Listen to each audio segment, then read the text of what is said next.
Mark chapter 9. 28, thank you. It says, and when he was come into the house, now Jesus leaves the scene and goes into the house. His disciples asked him privately, says, why could not we cast him out? You know that they believed that they could. That was why they prayed. If they didn't think that they could cast out demons, if they didn't feel they had the authority to cast out demons, when they brought that boy to them, they would have simply said, wait until Jesus comes. But because they believed that they could cast out demons, they tried. But then the demon didn't leave. And then they came to Jesus and said, excuse me, explain. Why couldn't we cast out these demons? And he said unto them, this kind can come forth by nothing but by prayer and fasting. So Jesus was pointing out to them that what they were missing was prayer and fasting. But then in Matthew 9:14, listen, it says, then came to him the disciples of John, saying, why do we and the Pharisees fast often, but your disciples fast not? What did Jesus say? And Jesus said unto them, can the children of the bride chamber mourn as long as the bridegroom is with them? It says, but the days will come when the bridegroom shall be taken away, and then they shall fast.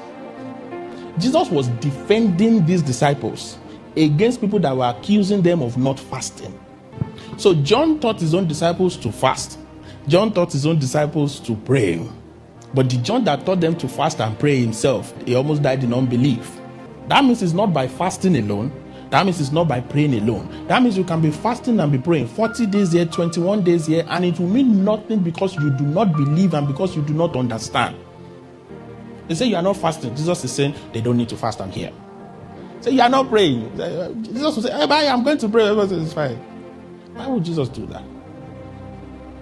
Because the two things that Jesus was not too bothered about teaching them to do were the exact reasons when Satan came, they could not cast out Satan.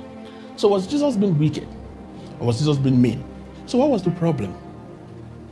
There is the place of instruction, but there is the place of learning by observation. You have seen him that he will go and pray. You will see that when he comes back, there is so much power, demons are fleeing. But you are waiting for him to teach you to pray. You will see this man fasting, but it doesn't bother you that he's fasting. You will be eating, Jesus will be fasting. But when the demons come, the demons are running from Jesus, they are withstanding you. And it never occurs to you that what is, apart from the fact that this man is the child of God, what is it that he's doing that is making these things subject to you? Because if it was just a matter of being the Son of God, Jesus would not have needed to fast and to pray. If it was enough that Jesus was the Son of God, sinless one, then there was no need for him to fast and pray. But he added things to his sonship. He added things to his authority that he didn't feel the need to be forcing the disciples to do.